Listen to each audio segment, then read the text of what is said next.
Europe 1 Soir.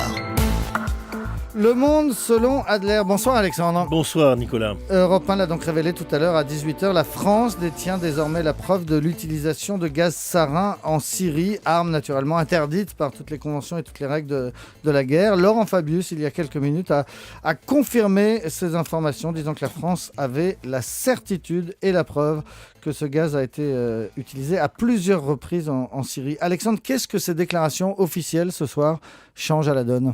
C'est un engrenage. Et c'est un engrenage qui n'était pas prévu, qui a embarrassé tout le monde. Il était peu douteux que dès qu'on a eu les premières nouvelles, le pouvoir syrien ait utilisé ses armes.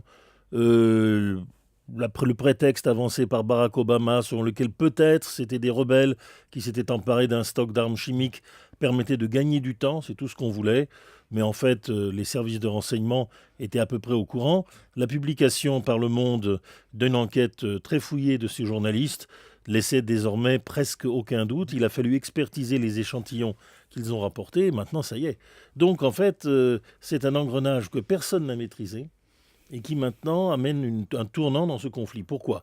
Eh bien parce qu'on était sur l'idée d'une conférence internationale sous le double patronage des États-Unis et de la Russie et qui valorisait Poutine et son ministre des Affaires étrangères, Lavrov. Et peut-être à ce moment-là, les Russes auraient-ils les moyens, après tout, de précipiter Bachar Assad à une table de négociation dont il ressortirait sans doute quelque chose de très branlant, de très bancal, mais peut-être mettrait quand même fin à ce bain de sang véritable qui se poursuit maintenant depuis 1 an et demi. Alors là, maintenant, c'est fini.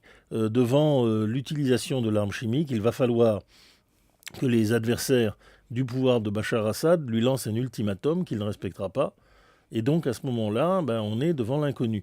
Il est évident que les États-Unis ne veulent pas intervenir militairement, la France non plus.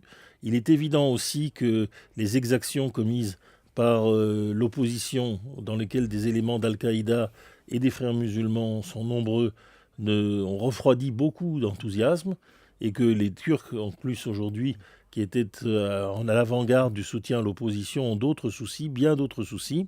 Donc peut-être tout ceci va-t-il patauger.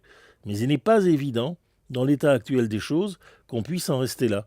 Et à ce moment-là, essentiellement, la France, l'Angleterre, les États-Unis vont se trouver précipités dans un conflit qui leur plaît très peu. Alors peut-être vont-ils à ce moment-là se concerter pour éviter l'engrenage fatal.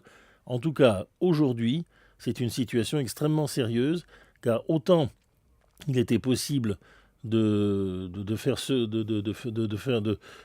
de ne pas savoir jusqu'à présent. Les yeux mi-clos, autant maintenant, on sait que le régime syrien a utilisé les gaz de combat mortels, immédiatement mortels, le sarin est un des plus durs, contre sa propre population. Saddam Hussein l'avait fait contre les Kurdes, il en avait fait là aussi semblant de ne pas trop voir, à Halabja, mais un beau jour, il a fallu se mettre en face de cela. Je crains que maintenant, nous en soyons là avec Bachar Assad. Merci beaucoup, Alexandre Adler. Dans un instant...